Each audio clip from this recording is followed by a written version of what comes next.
Hola hermanos, buenas noches. Me da mucho gusto saludarlos virtualmente.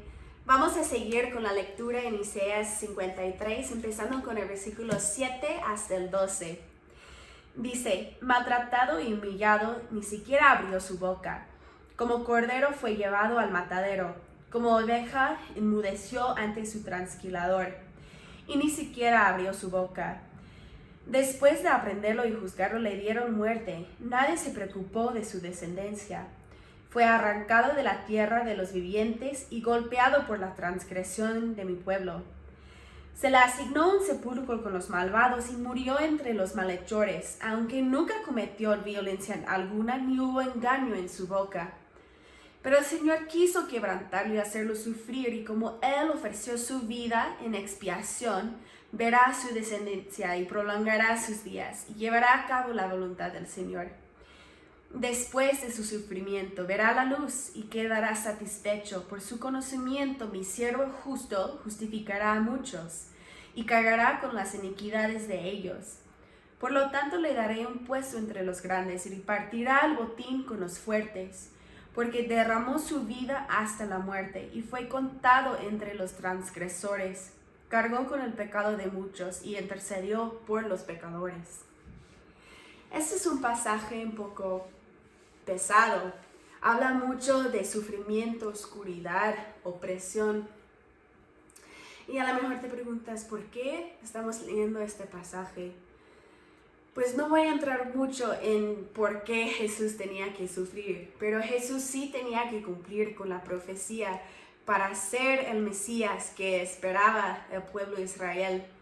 Sabemos que por el sufrimiento, la muerte y la resurrección de Jesús, nosotros podemos ser restaurados con Dios.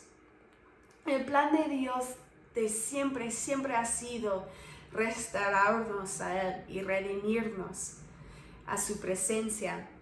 Sabemos que en el Antiguo Testamento, antes de que llegaba Jesús, tenía la ley y los sacrificios. Eso era la forma en ser restaurado, reconciliado con Dios. También sabemos que antes de Cristo, la presencia de Dios al final siempre habitaba cuando construyeron el segundo templo en Jerusalén. La presencia de Dios habitaba en el lugar santísimo. Como Jesús vino a restaurarnos a Dios, y como el Evangelio es una historia sobre la restauración, también les quiero contar otra historia de restauración. Esta es una historia de nuestros hermanos primos judeos. De hecho, que ahorita, en esas fechas, también están contando con sus familias en las noches. Les voy a contar la historia de Hanukkah. Hanukkah es un festival, se llama el Festival de la Dedicación. De hecho, era un festival que Jesús también participaba en este festival. Lo pueden encontrar en Juan 10. Pero este festival de dedicación que se celebra hoy en día los judeos, también es una historia, como dije, de restauración. Se ocurre esta historia durante un periodo de tiempo entre los libros del Antiguo Testamento y Mateos, el Nuevo Testamento. Hay un lapso de más o menos 400 años durante ese periodo. Entonces, en ese periodo entró un conquistador que se llamaba Alejandro Magno.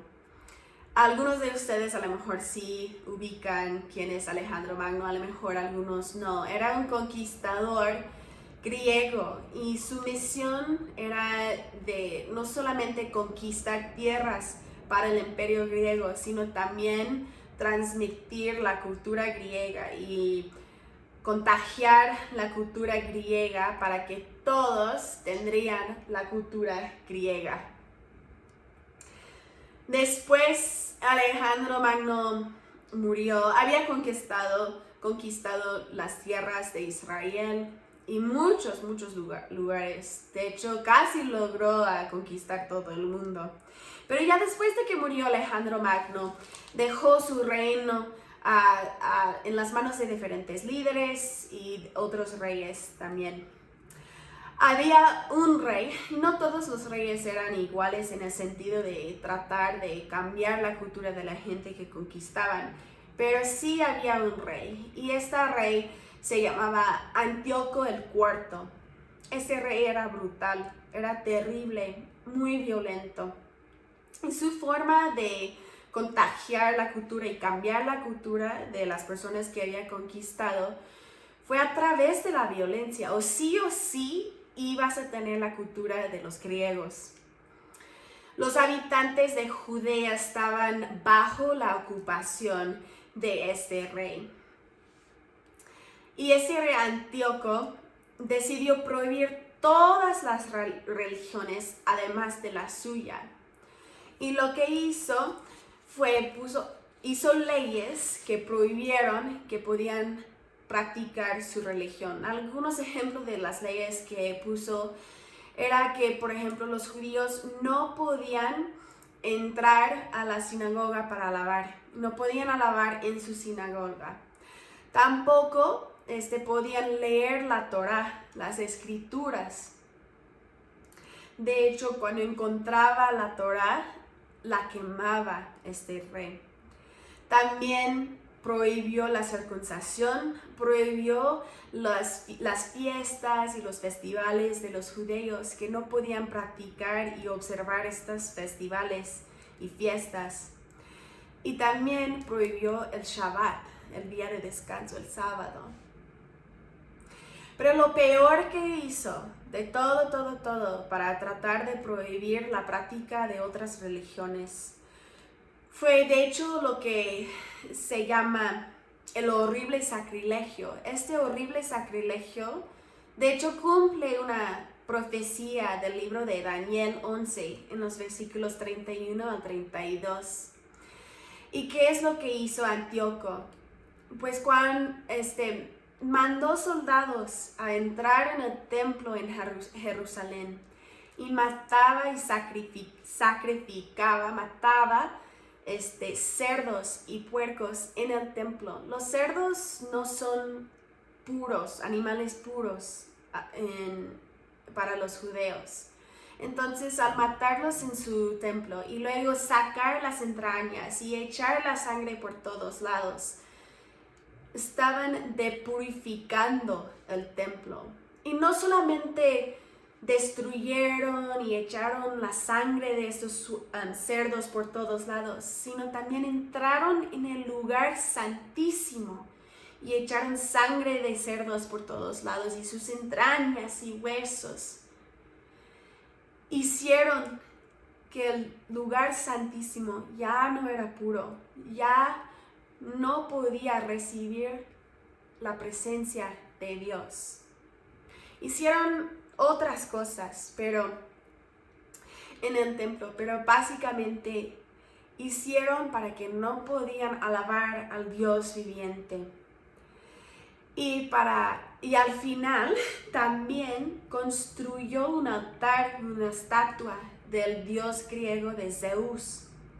Antíoco decía que él era Zeus encarnado y hizo ley que la gente, especialmente los judíos, tenían que sacrificar cerdos en nombre de Zeus y tenían que alabar a Zeus o a él, Antíoco encarnado, ¿no?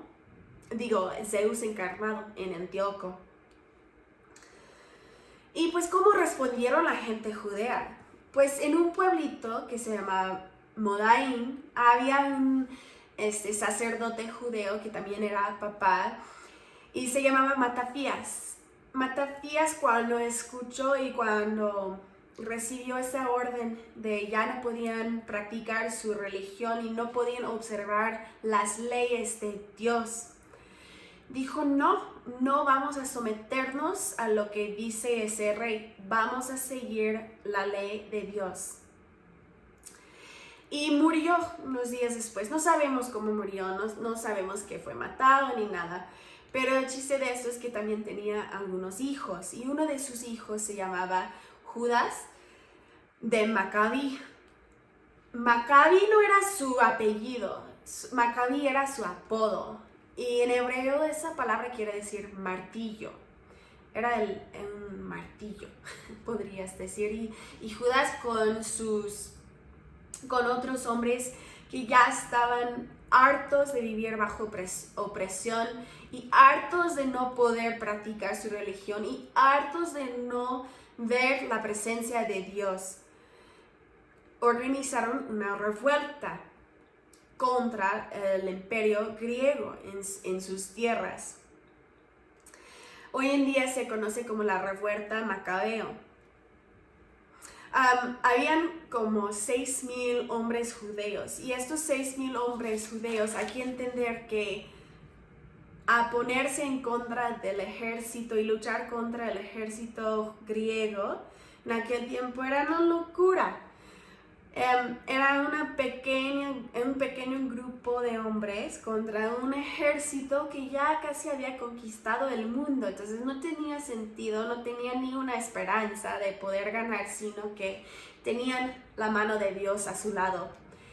Y batalla tras batalla, poquito a poquito, fueron empujando y venciendo al ejército griego y empujando los griegos fuera de sus tierras y redimiendo sus tierras debajo del liderazgo de los judíos. En el año 164 a.C., todavía estamos hablando de antes de Cristo, Judas y sus hombres llegaron a Jerusalén, donde encontraron el horrible sacrilegio que había hecho el rey Antíoco en el templo en Jerusalén. Y no solamente encontraron el templo destruido, desagrado, pero también encontraron, había una que se llama la flama eterna en ese templo, y esta flama eterna siempre estaba encendida, pero cuando llegaron estaba apagada. Esta flama también se conocía como la lámpara del Señor y requería un aceite muy especial para que se quedara encendida. Requería un aceite purificada y era un proceso de 8 días para purificar y procesar el aceite para usar para la flama eterna. Esta flama eterna no era como decoración. Esta flama eterna representaba la presencia de Dios en el templo. Es como cuando pasas a la casa de tu vecina y ves sus luces encendidas y dices, a lo mejor sí están. O pasas y no están encendidas y dices, a lo mejor no están. Esta luz representaba que Dios, el Dios viviente, estaba allí. Su presencia estaba allí en el templo.